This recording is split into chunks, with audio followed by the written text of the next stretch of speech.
자, 이민일주를 보겠습니다. 올해가 2022년 이민년이죠.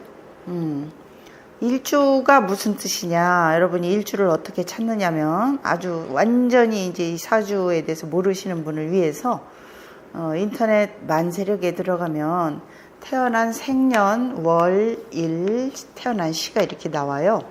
그러면서 오른쪽에서 세 번째 줄, 이게 내가 태어난 날이거든요. 이걸 중심으로 말씀을 드리겠습니다. 왜냐하면 요 일주가 차지하는 게 퍼센테이지가 굉장히 많거든요.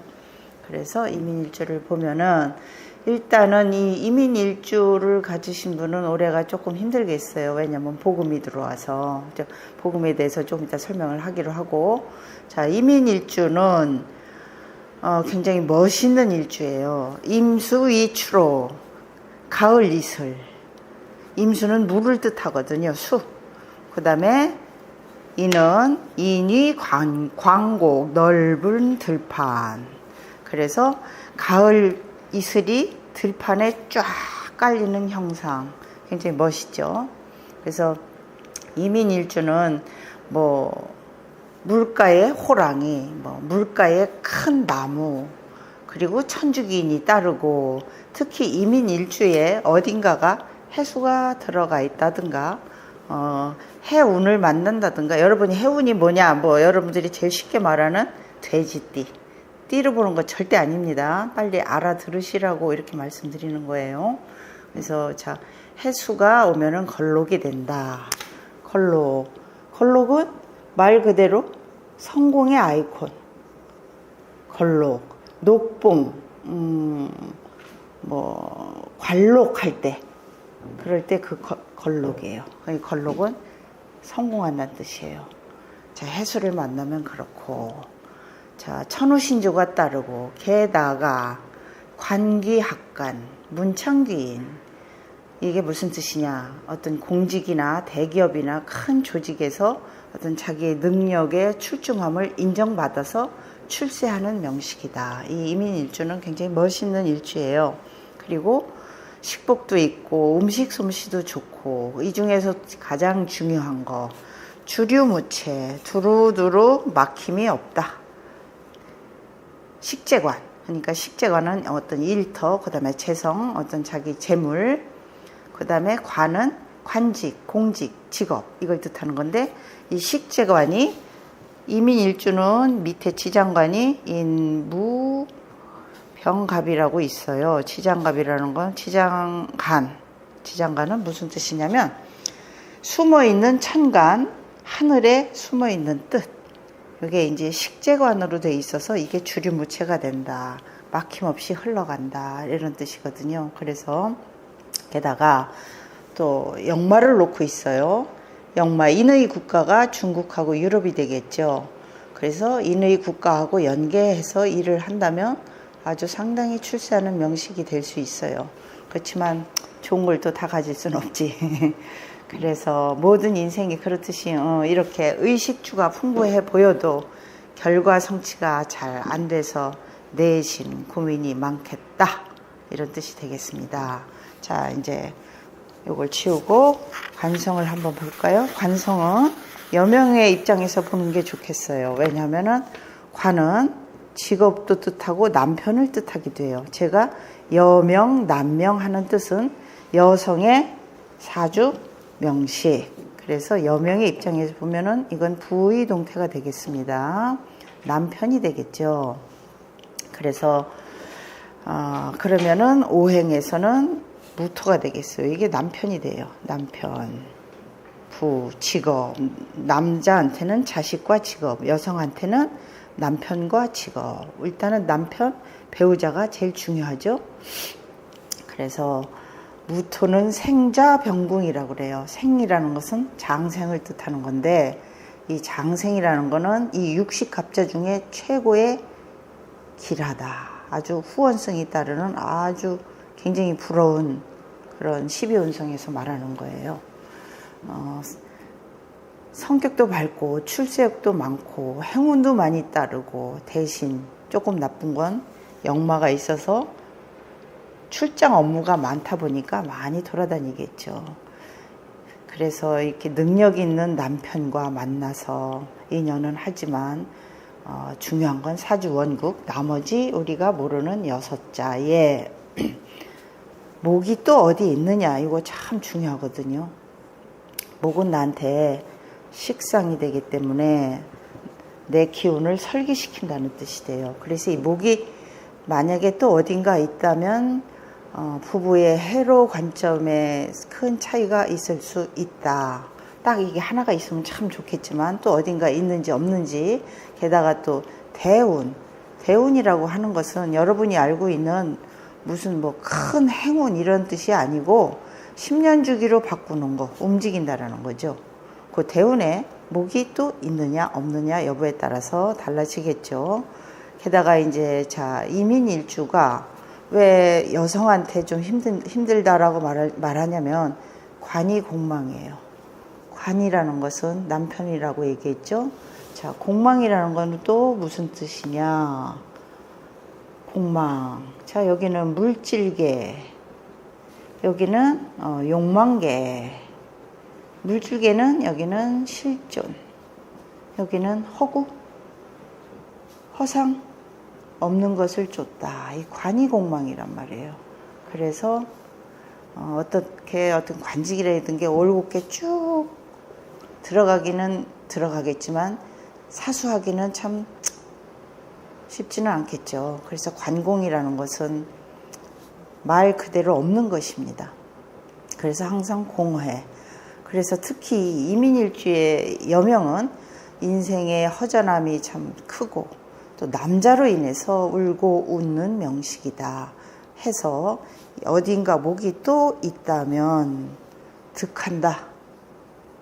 무엇을 득해? 자식을 얻고 남편과 편리한다. 이혼 또는 한지봉 두 가구가 되겠죠. 그래서 일단 내가 신강하고 나머지 6자가 어떻게 놓여 있느냐에 따라서 득자무별이 되는 거예요. 자식 얻고 남편을, 그러니까 이혼을 얘기하는 건데 갈등 구조에 놓이기 쉽다. 이민일주가 다 그런 건 아니고 아까 말씀드린 대로 목의 여부, 유무 이것에 따라서 많이 틀려지겠죠. 게다가 네, 질문이요? 네. 그러면 이민일주에 네. 목이 뭐 요런데 1개, 2개 있으면 여기에 발현되는 건가요? 그렇죠. 1개 이상. 1개 이상? 예, 여기 예를 들어서 목이라는 건 또 같은 인이 될 수도 있고 하여튼 뭐 또 묘가 될 수도 있죠. 묘가. 그러니까 뭐 예를 들어서 네. 토끼띠에 네. 범달에 이민일주면 아니 그렇게 보지 않고요. 이 원국에 이게 나무거든요. 이 나무가 어딘가에 또 있으면 득자무별하기 쉽다. 거의 높아요. 이렇게 하기. 그러나 내가 신강하다면 또 요것도 또 달라져요. 사주를 이렇게 감명을 하다 보면 신약하냐 내가 신강하냐가 굉장히 내 일생을 좌지우지하거든요. 설령 내가 좀 신약하다고 할 때 대운에 나를 받쳐주는 그 오행이 있을 때 그러면 또 얘기가 또 달라져요. 반대로 대운에 나를 또 설기시킨다는 거는 우리가 말하는 설사하다 할 때 그 설자예요. 기운을 빼간다. 그러면 뭐 이거 100%죠. 예. 그래서 이민일주의 여성은 이 남자로 인해서 울고 웃고 허전함이 크다. 일단 기본이 공망이 관이거든. 남자거든요. 그런 뜻이 되겠고, 지금 당장 올해가 이민년이란 말이에요. 근데 내가 이민일주죠? 네. 올해가 이민년 2022년 또 같은 이민년이 왔네. 그러면은 이거를 복음이라고 그래. 이민년이 왔어 지금 이렇게. 나하고 똑같이. 복음이 뭐냐? 사람이 개처럼 엎드려서 신음한다. 그 뜻이에요. 말만 들어도 알겠죠? 네. 굉장히 힘들다는 뜻이에요. 이거는 운이라는 것은 왔다가 가는 거니까 평생 그렇다라는 게 아니고 지금 일시적으로 자 올해가 좀 그런 현상이 있겠고, 그 다음에 이제 여명 말고 제 관점에서 한번 볼까요? 재성은 남명의 입장에서 보는 게 좋아요. 왜냐하면 부인을 뜻하니까. 처의 동태고 재성은 남녀 공이 다 재물, 돈, 재물을 뜻하고 처의 동태가 되겠고, 그래서 일단 남명을 보자고요. 자, 쟤는 말 그대로 이 재예요. 돈. 그러면은 남명의 입장에서 보면 처의 동태가 되겠죠. 처 부인. 부인의 동태는 이 병화가 되겠네요. 병화가 병이 인을 만나면 장생이라고 그래요. 아까 말씀드린 장생. 장생이라는 건 무조건 후원성인데, 이 장생은 내가 뒤로 넘어져도 등에다 돈을 붙이고 일어난다. 굉장히 좋은 거예요. 전 이 장생을 일주에 깔은 그 일주가 제일 부럽거든요. 저도 장생을 못 깔아서. 근데 이 장생은 어디 가서도 인정받고, 대인관계도 좋고, 내가 하나를 베풀어도 10개의 대접을 받고, 굉장히 이 장생은 성격도 좋고, 너그럽고, 착하고, 사람도 둥글둥글 잘생겼고, 아주 이게 참 부러운 일주예요. 근데 이민일주는 장생은 아니지만, 재성의 동태가 이 병화가 인을 만나면 장생이 된다. 그러면 부인의 동태가 멋있죠. 그리고 이 장생은 역마를 깔았잖아요. 이는 이거 기본적으로 아까 역마라고 그랬죠. 역마는 돌아다니는 대로 돈이 된다 그 말이지. 그렇지만 또 이렇게 재복은 있다 해도 돈의 입출 들어오고 나가고 이런 게 또 불안정해져요. 재성은 또 아버지를 뜻하기도 해요. 나의 아버지. 여성한테는 시어머니를 뜻하고.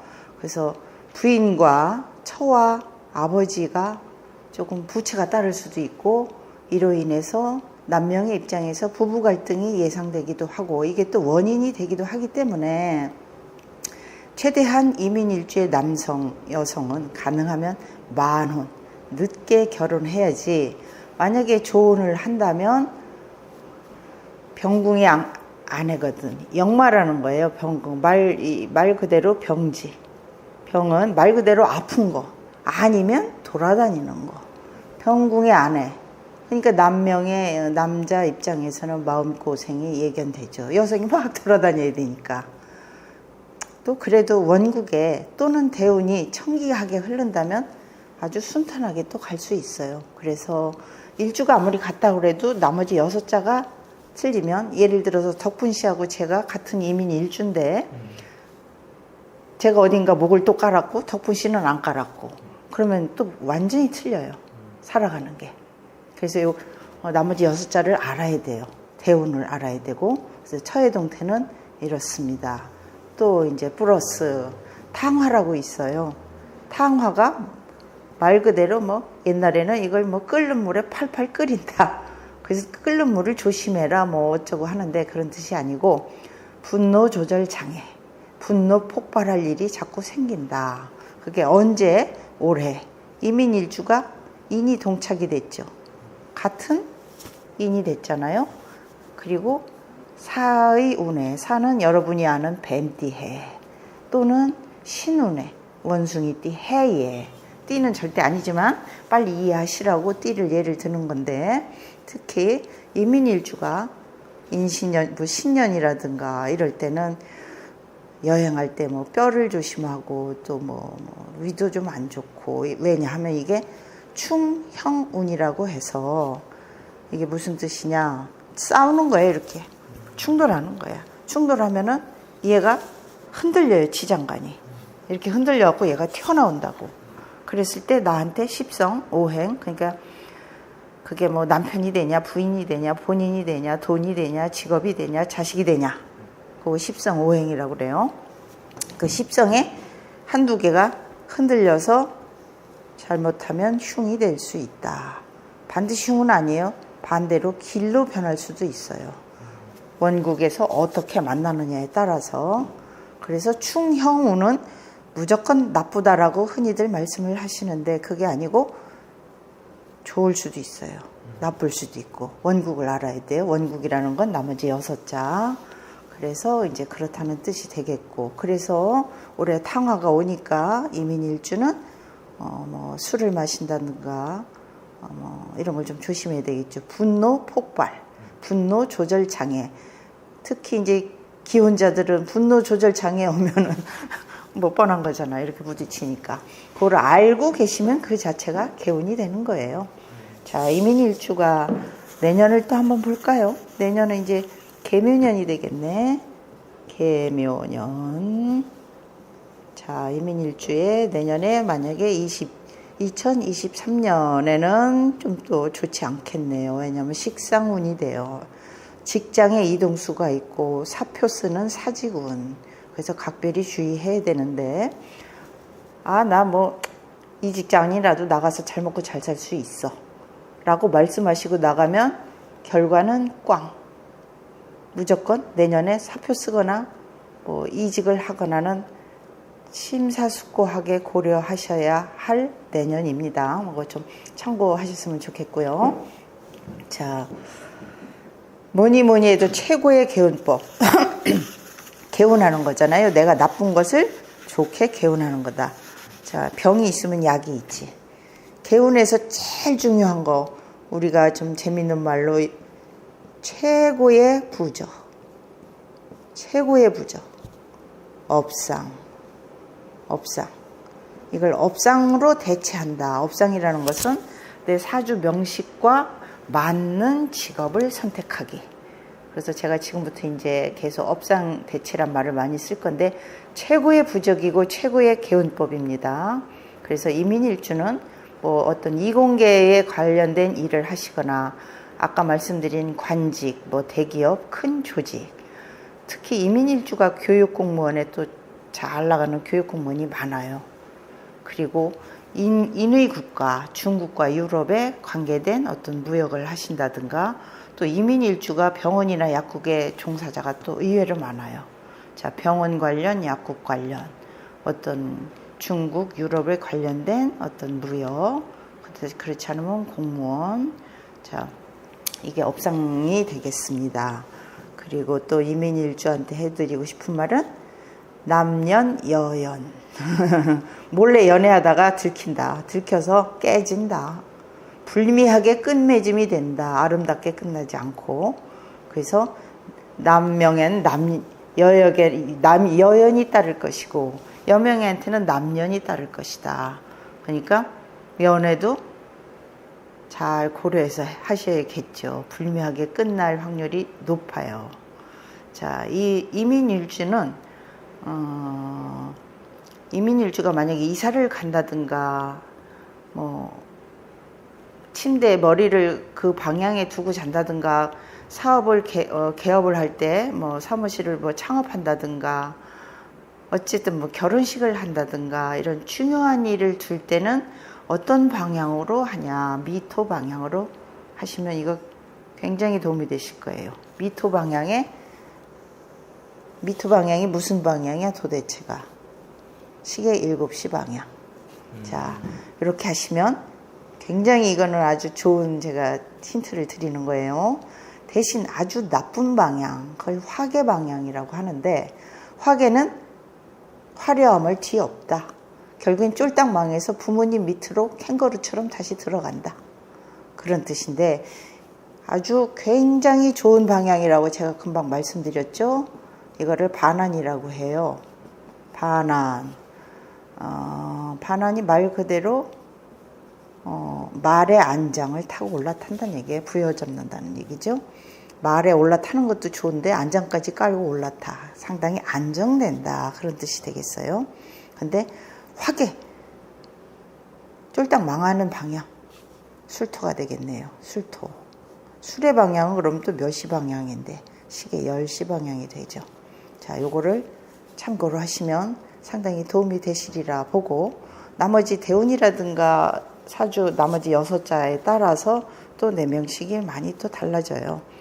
결론은 육식갑자 중, 육식갑자라는 것은 자축인묘 진사오미 신유술 해까지가 가불병정 무기경신 임계에서 어떻게 만나느냐 해서 60바퀴를 돌면 우리가 환갑이라고 하는데, 그 육식갑자 중에서 굉장한 호명이다. 이민일주는. 왜 호명이라는, 나 별로 잘 먹고 잘 살지 않는데 왜 호명이라고 하냐면, 인생이 살다 보면 길도 따르고 흉도 따르는데, 흉이 길보다 많으면 힘들어요.